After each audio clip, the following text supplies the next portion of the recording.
ನಮಸ್ಕಾರ ಗೆಳೆಯರೇ. ಭಾರತವು ಅಮೆರಿಕವನ್ನು ಸಹ ಬೆರಗುಗೊಳಿಸುವಷ್ಟು ಶಕ್ತಿಯನ್ನ ಹೊಂದಿದೆ.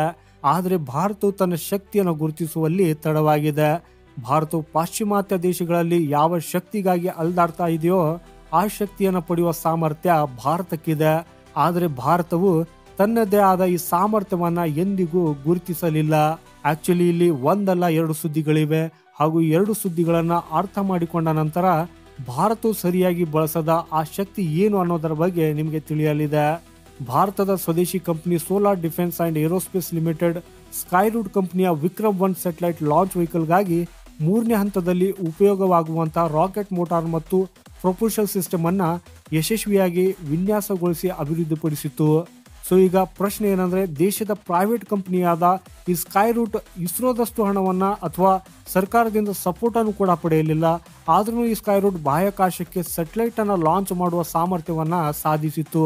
ಅದೇ ರೀತಿ solar Defence and aerospace limited ಕೂಡ ಒಂದು ಪ್ರೈವೇಟ್ ಕಂಪನಿ ಆಗಿದ್ದು ಇತರೆ ಸರ್ಕಾರಿ ಕಂಪನಿಗಳಂತೆ ಇದು ಫಂಡಿಂಗ್ ಅಥವಾ ಸಪೋರ್ಟ್ ಅನ್ನ ಪಡೆಯಲಿಲ್ಲ. ಆದ್ರೂ ಕೂಡ ಈ Solar Defence and Aerospace rocket launching ವೆಹಿಕಲ್ಗೆ ಮೋಟಾರ್ ಮತ್ತು ಪ್ರೊಪಲ್ಷನ್ ಅನ್ನ ತಯಾರಿಸಿದೆ.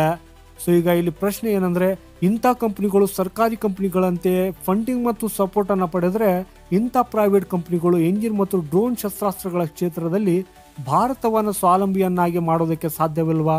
ಹಾಗೂ ಇಲ್ಲಿ ನಿಮ್ಗೆ ಹೇಳೋದಾದ್ರೆ, ಈ ಸೋಲಾರ್ ಡಿಫೆನ್ಸ್ ಅಂಡ್ ಏರೋಸ್ಪೇಸ್ ಭಾರತಕ್ಕಾಗಿ ಹೈ ಆಲ್ಟಿಟ್ಯೂಡ್ ಮತ್ತು ಮೀಡಿಯಂ ಆಲ್ಟಿಟ್ಯೂಡ್ ಡ್ರೋನ್ಗಳನ್ನ ಅಭಿವೃದ್ಧಿಪಡಿಸುವುದಕ್ಕಾಗಿ ತನ್ನದೇ ಆದ ಹಣವನ್ನು ಖರ್ಚು ಮಾಡುವುದಾಗಿ ಘೋಷಿಸಿದೆ. ಇದು 300 ಅಡಿ ಎತ್ತರದಲ್ಲಿ ಹಾರುವ ಮತ್ತು ಅಮೆರಿಕದ ಡ್ರೋನ್ ಶಸ್ತ್ರಾಸ್ತ್ರಗಳೊಂದಿಗೆ ಸ್ಪರ್ಧಿಸಲು 30 ಗಂಟೆಗಳ ಸಹಿಷ್ಣುತೆಯನ್ನ ಹೊಂದಿದೆ. ಇವತ್ತಿಗೆ ಯುರೋಪಿಯನ್ ಯೂನಿಯನ್ವು ಸ್ವತಃ ಯುದ್ಧ ಸಾಮಗ್ರಿ ಕ್ಷೇತ್ರದಲ್ಲಿ ಸೋಲಾರ್ ಇಂಡಸ್ಟ್ರಿಗಳ ಸಹಾಯವನ್ನ ಕೋರ್ತಾ ಇದೆ ಅನ್ನೋದನ್ನ ತಿಳಿದ್ರೆ ನಿಮಗೆ ಆಶ್ಚರ್ಯವಾಗಬಹುದು. ಬಹುಶಃ ಸೋಲಾರ್ ಇಂಡಸ್ಟ್ರಿ ಅನ್ನೋ ಹೆಸರಿನಿಂದ ಇದು ಗ್ರೀನ್ ಎನರ್ಜಿಗೆ ಸಂಬಂಧಿಸಿದ ಕಂಪನಿ ಅಂತ ನೀವು ಭಾವಿಸಬಹುದು. ಆದರೆ ನಿಮ್ಗೆ ಇಲ್ಲಿ ಹೇಳೋದಾದ್ರೆ, ಈ ಸೋಲಾರ್ ಇಂಡಸ್ಟ್ರೀಸ್ ಭಾರತಕ್ಕೆ ರಕ್ಷಣಾ ಕ್ಷೇತ್ರದಲ್ಲಿ ಅತ್ಯಂತ ಮೌಲ್ಯಯುತ ಕಂಪನಿ ಆಗ್ತಾ ಇದೆ. ಯಾಕಂದ್ರೆ ಈ ಕಂಪನಿಯು ಭಾರತಕ್ಕಾಗಿ ತನ್ನ ಶಸ್ತ್ರಾಸ್ತ್ರಗಳನ್ನು ತಯಾರಿಸುವ ವ್ಯಾಪ್ತಿಯನ್ನ ಬಹಳಷ್ಟು ವಿಸ್ತರಿಸಿದೆ. ಇವತ್ತಿಗೆ ಈ ಕಂಪನಿ ಭಾರತಕ್ಕೆ ಅತ್ಯಂತ ಮಾರಕವಾದ ಮದ್ದುಗುಂಡುಗಳನ್ನು ತಯಾರಿಸುವುದರ ಜೊತೆಗೆ ಸೋಲಾರ್ ಇಂಡಸ್ಟ್ರೀಸ್ನ ಅಂಗಸಂಸ್ಥೆಯಾದ ಸೋಲಾರ್ ಡಿಫೆನ್ಸ್ ಅಂಡ್ ಏರೋಸ್ಪೇಸು ಭಾರತೀಯ ಕ್ಷಿಪಣಿಗಳಿಗೆ ಎಂಜಿನ್ಗಳನ್ನು ತಯಾರಿಸುವಲ್ಲಿ ಕಾರ್ಯನಿರ್ವಹಿಸುತ್ತಿವೆ. ಹಾಗೂ ಇದು ಕೇವಲ ಕಾರ್ಯನಿರ್ವಹಿಸುವುದಷ್ಟೇ ಅಲ್ಲದೆ ಅದರ ಯಶಸ್ಸಿನೊಂದಿಗೆ ತನ್ನ ಸಾಮರ್ಥ್ಯವನ್ನು ಕೂಡ ಸಾಬೀತುಪಡಿಸಿದೆ. ಸೊ ಈಗ 15-20 ವರ್ಷಗಳ ಹಿಂದೆ ದೇಶದ ಇಂಥ ಕಂಪನಿಗಳಿಗೆ ಎಂಜಿನ್ ಮತ್ತು ಡ್ರೋನ್ಗಳನ್ನು ತಯಾರಿಸುವ ಜವಾಬ್ದಾರಿಯನ್ನು ನೀಡಿದರೆ ಇವತ್ತಿಗೆ ಭಾರತವು ಅಮೆರಿಕದ ಡ್ರೋನ್ಗಳು ಅಥವಾ ಎಂಜಿನ್ಗಳ ಕಡೆಗೆ ನೋಡಬೇಕಾಗಿದ್ದಿಲ್ಲ.